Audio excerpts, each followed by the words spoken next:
Colorado to visit her family in Berkeley in a weekend or two. No, It's true. it's true. Uh, um, Erica will tell you about or jump off from doing a retreat at the Rocky Mountain Eco Dharma Center with Lama Rod Owens as the teacher. I've read some of his things. I hope you might too. I'm so curious to hear of the teachings and Erica's experience. So good. There we go. Spotlighted. So here we go. I'm passing this to you with a little bow, Erica.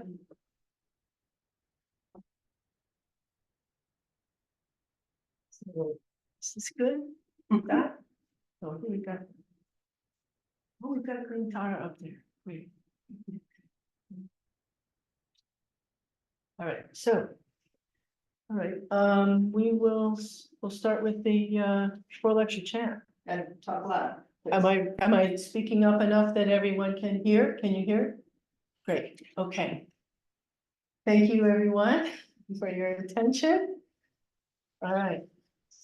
And unsurpassed, penetrating and perfect Dharma is where we can with even 100,000 million kalpas.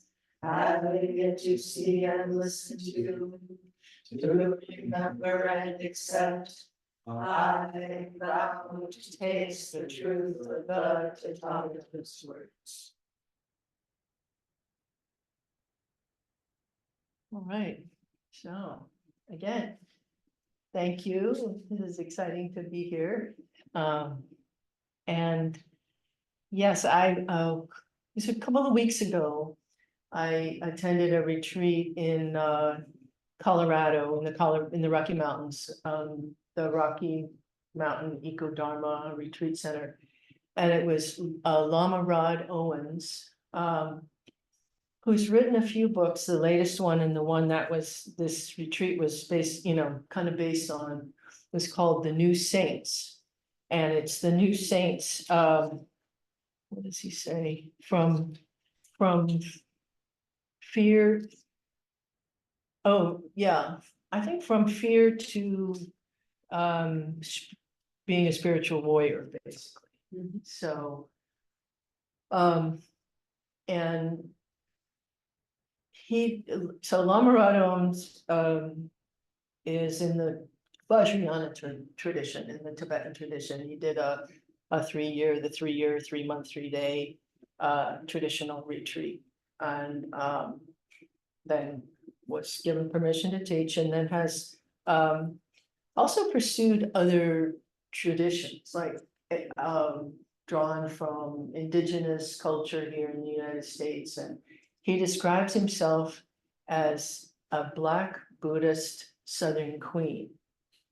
And so he brings these just a variety of influences and a way of teaching that I think is very, germane for this time and this place. And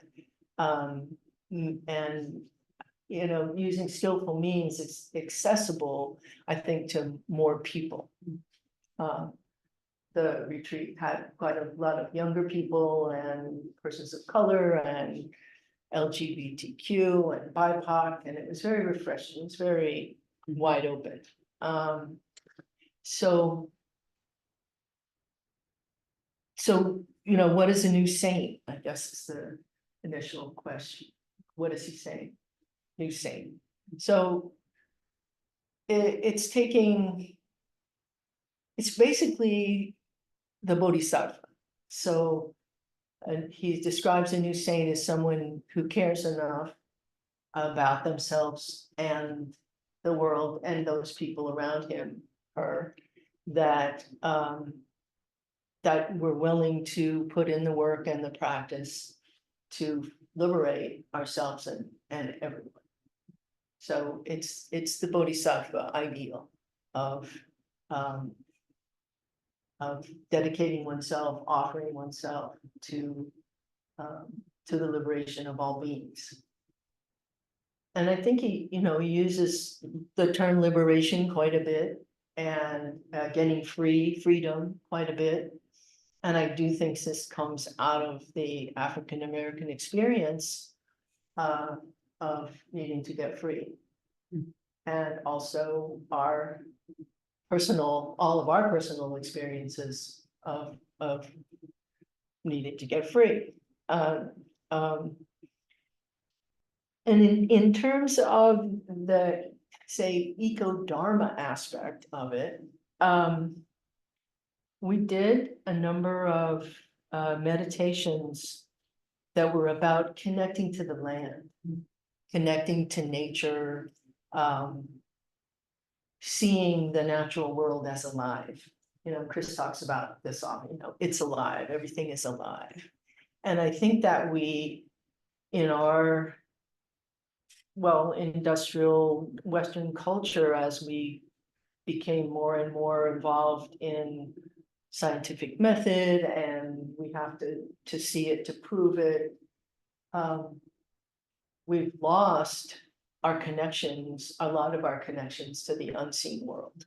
We don't really have a feeling often, or an understanding that that the trees could talk to us, that we could learn from the land, that we could reconnect. And so what was brought forth was that this is really important, that we really need to come back to this understanding of connection and communication with the seen and the unseen world, and to to really acknowledge that, not as like that's craziness, but that's what we need to do and here to help heal our planet at this time. And that's really kind of the ecology piece of it, was that this is it's important for all of us to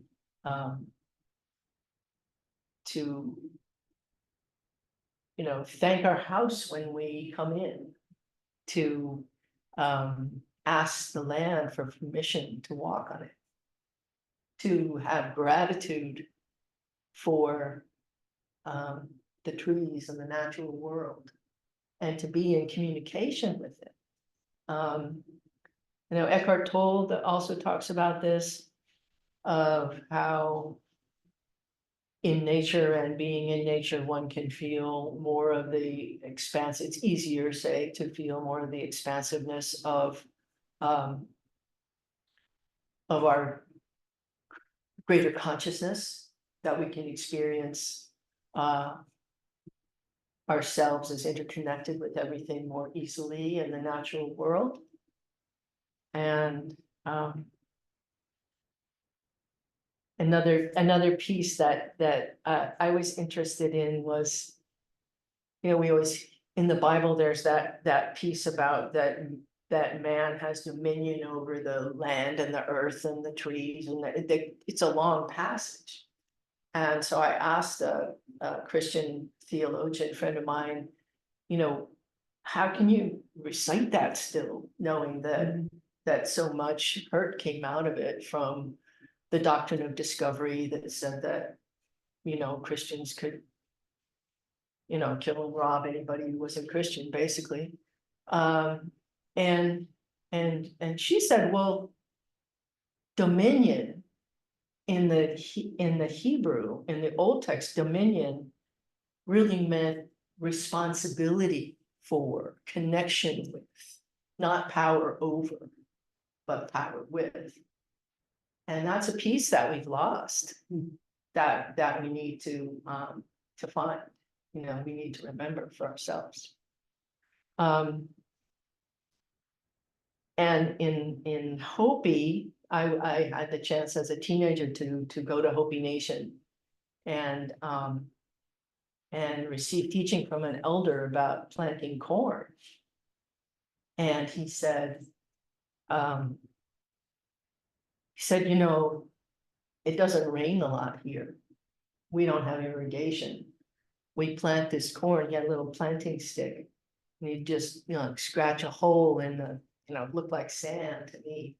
Put a few kernels of corn in it and said, you know, we pray for this corn. And then we pray when we plant this corn that it'll grow, and then we pray for rain, that the rain will come at the right time. And then we pray that the plant will flourish and that we will have this corn to eat.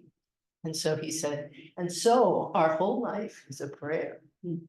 Our whole life is a prayer. And that really resonated with me along this lines of listening to the earth and asking for help and asking for guidance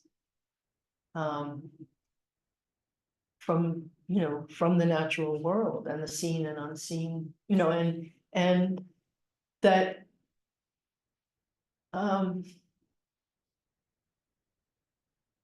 yeah, that everything has spirit, has aliveness, has intelligence, has wisdom to offer us. And that is, I think, what allows us to also feel hope in the midst of all that's going on. And here we are in the hottest day we can remember, and somebody else is in a flood and somebody else is in a fire. And so we need to call on our ancestors and our spirits and our guides and our benefactors and ask for help and ask for instruction and listen deeply. Yeah. Let's see. Here.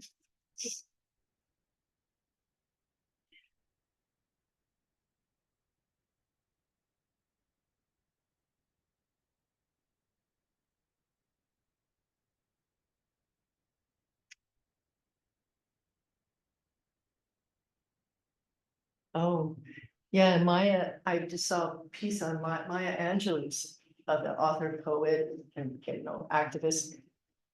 She said that whenever she was about to go on stage to speak or write a poem, read a poem, or to direct, you know, whatever she was involved in publicly, before she would go out, she would ask all of the people that had ever been kind to her, nice to her, she would ask those beings to be with her as she's going out. I need your help. Please be with me. And it's to me, it's so sweet. She goes, and so then you're never alone because you have your God, you have your benefactors. And so that's a piece of it also, of taking time to recall who our ancestors are, who our benefactors are, the ones who were who, yeah, are resourced enough, have our good intention at heart, they have goodwill for us, they have our best intention at heart. And so we ask these seen, these you know, maybe my ancestor goes back thousands of years to Northern Europe, you know, my ancestors. And so I can ask them to come to be with me. And some of my guides are protectors are redwood trees, you know, and I ask for the redwood trees to hold me. And so this is the kind of connection that we really worked a lot on this retreat. It was very powerful. I found it very powerful, very nourishing, supportive. Yeah. So I thought it would be nice to do like do a guided meditation. From, you know, one that was offered at this retreat. And I would like to share it. So this is, there's several parts to it. And this is basically calling on Tara. We're going to Tara as our kind of archetypal image of kindness, our mother, Tara as the mother. Tara as the mother who liberates her children. It's the mother who saves everyone. Like, and here she is. This is the green Tara. And in the Tibetan pantheon, here we go, green Tara's over here. So in the Tibetan, there are 21 Taras, each with slightly different details, different colors. They're from white and yellow and gold, and here's green and red, dark blue, blue, dark red. The dark ones are wrathful with teeth, and they're ready to protect and defend. And the green Tara is one of the most really popular and common. And of course, she has her right leg extended, so she's ready to jump up and help beings at any time. She's ready to instantaneously be of help when you call on. And so here's Tara, and we will start. I'm going to start with the grounding of the ground. Now, in all of these things, just get comfortable. If doing guided meditation isn't your thing, and you really, if it doesn't, you know, work for you, or you're not, just please feel free to follow your breaths. And these are all just suggestions. You don't have to do anything. All right. Okay, so we'll start with taking a few deep breaths. Find a comfortable spot. A few deep breaths. And we'll experience ourselves seated on the cushion. We feel our cushion, the seat of the chair, and how we're supported and cared for by our seat, by the ground. And we'll, as we're connecting with the ground, we can notice that the floor or the seat we can send our energy right through to the ground.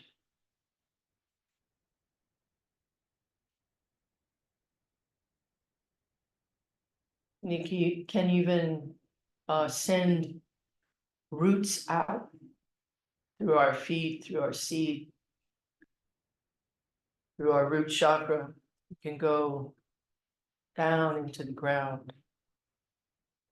And the earth rises to meet us and support us as we're seated here between the ground, the earth, and the sky.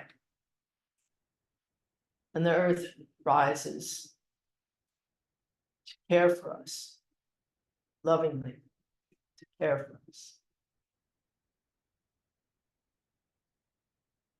And we can just take a few breaths, a few moments here to experience the earth that's beneath us. Let's see if we can get a sense of it, this land.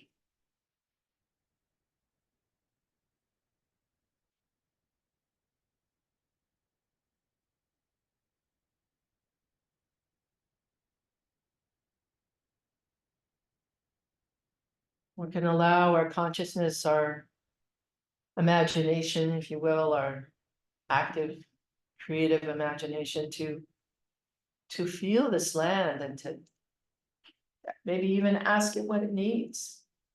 She, they, what this earth is asking for.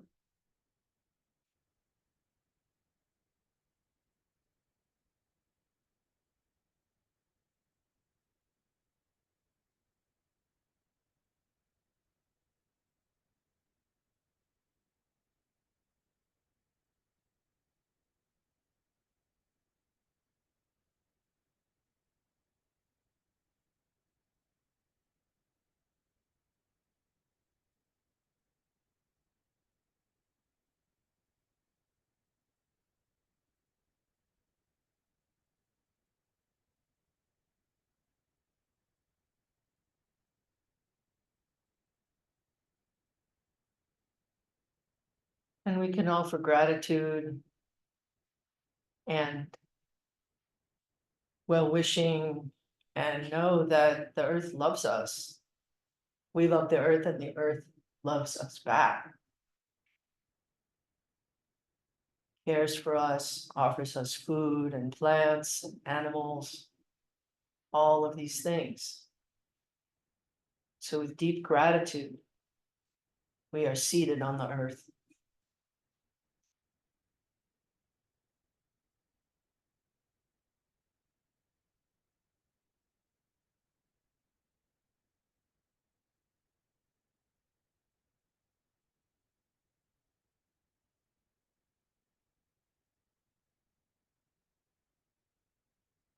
And as we are grounded and seated on the earth, we call in, we can imagine, see, dream, pretend, visualize that our ancestors, our family, our friends, our benefactors, our guardians are all around us. They're around us and they come when we ask them.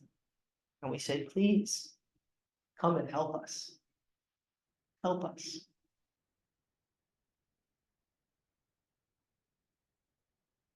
We say, we are here. We wish to be of service and to be of help in this time. Please help us. And so we have this protection, this sacred space that we've created with the ancestors and the benefactors all around us.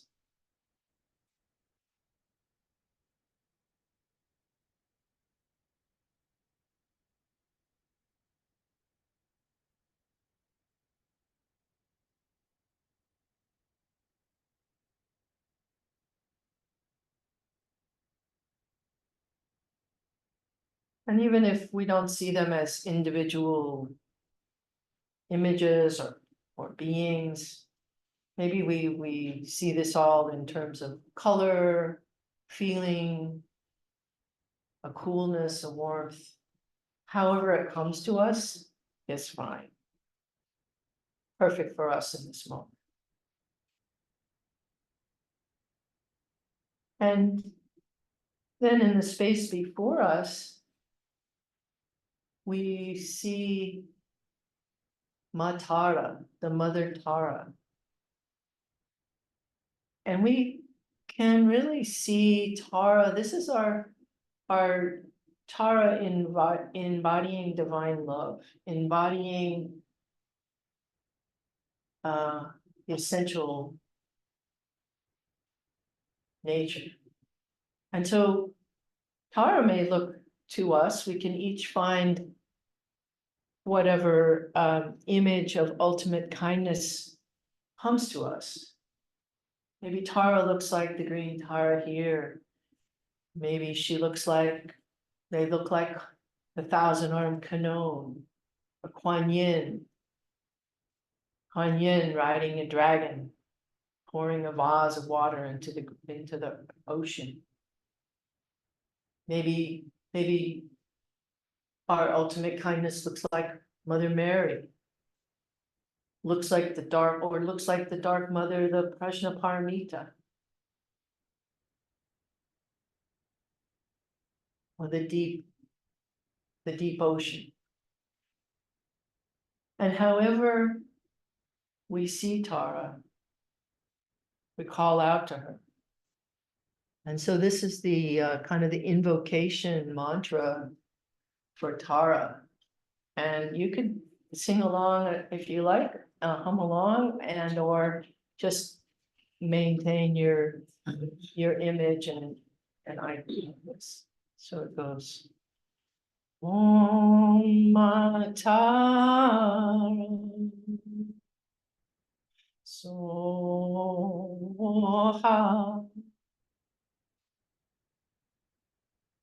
Om Tara Soha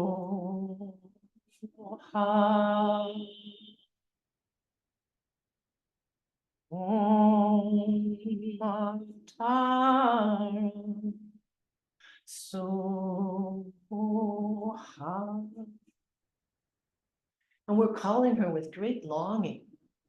We're calling this energy, this universal love, this caring, with deep desire to experience this love. So we say, Om Tara Soha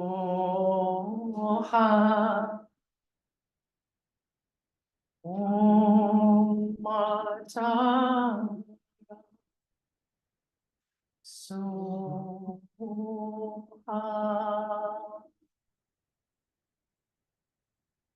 Om Tara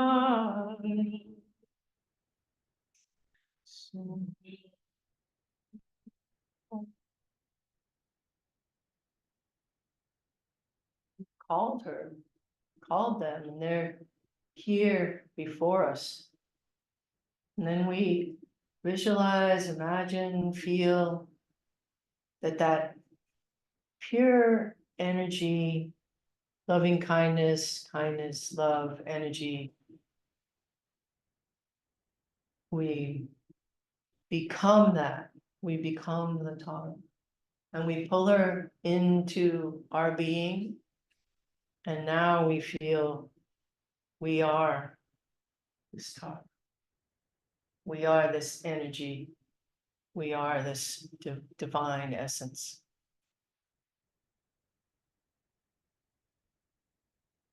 We feel it in every cell of our body, every pore. We may picture them in our heart space, filling our being, however it comes to you. If it doesn't, you can always imagine what it would be like and how that would be as we develop it. And then we will go into the regular Tara mantra. And while doing this, it becomes like the metta meditation where we send out this loving kindness out into the world, out into all suffering beings. While at the same time, this divine light is just pouring into us and through us. So no matter how much we give, we are still full, completely full and plenty. All right. As much of that or any of that or none of that, we will just do the mantra for a little while. And this is I've known this mantra for a long time, but not in this cadence. So it's a new kind of melody for me. So it's like this.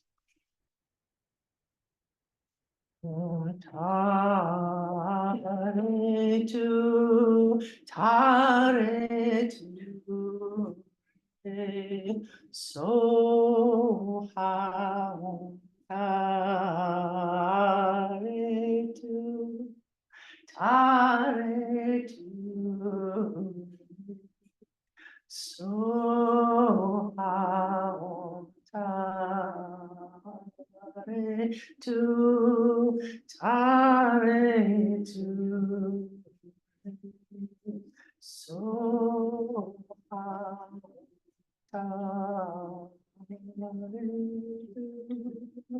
tare tu. So how tare tu, tare tu. So how tare tu, tare tu. So how tare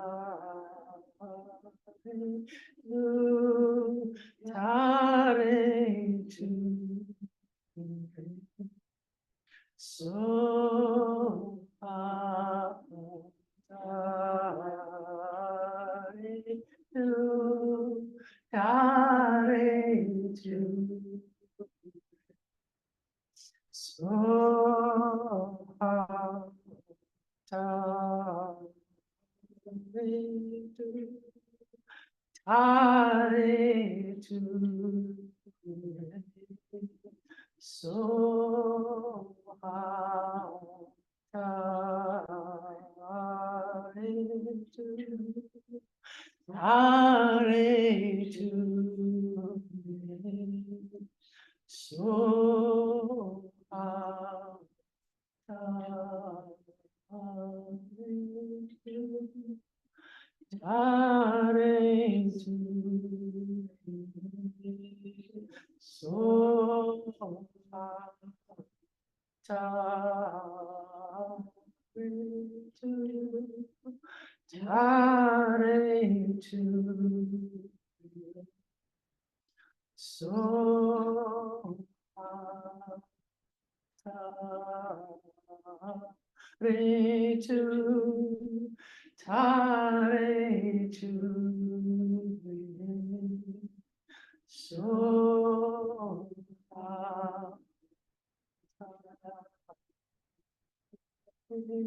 tu, tare tu. So tare tu, tare tu. So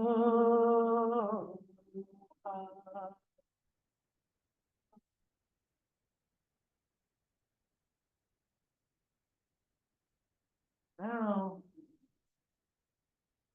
all the visualization, all the Hara Mahatara,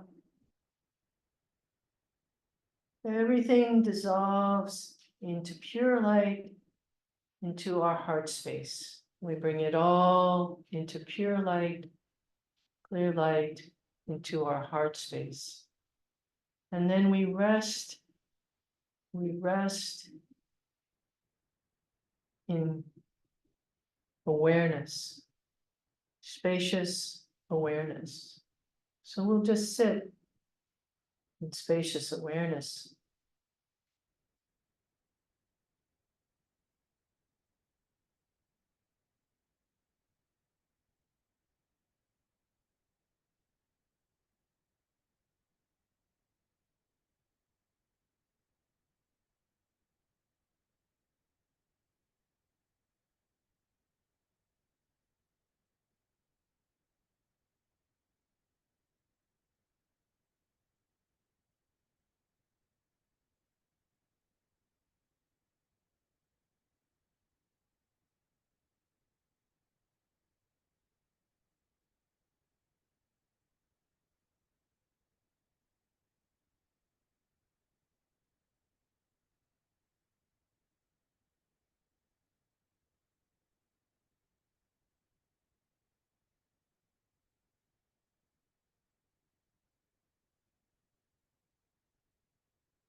And as to close of course, closing, we offer whatever benefit to all beings. And however those words come to you, to me, they often come, whatever benefit, positive action, positive tension and energy has come from this practice, from our time together, may it spread out in infinite directions, bringing light and joy to all beings in all realms. May all beings be free. May all beings be happy. May all beings be well. May all beings be at peace.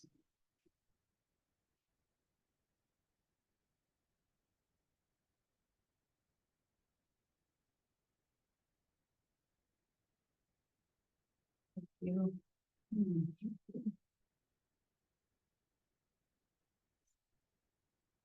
So I think we're.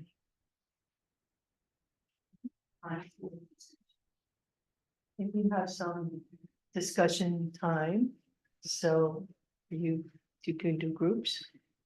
You want me to do Can you do that? Yeah, Do yeah. groups? Oh, okay. Okay. So what we've got.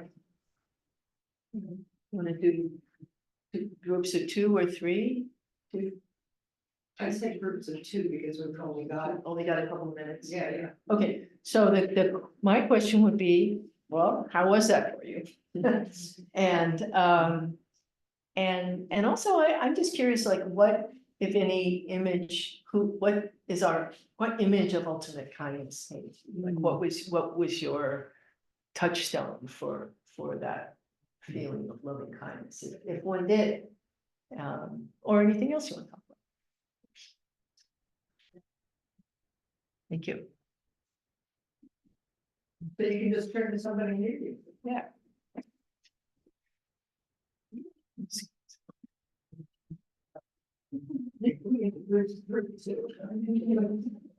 Chair doesn't come like me.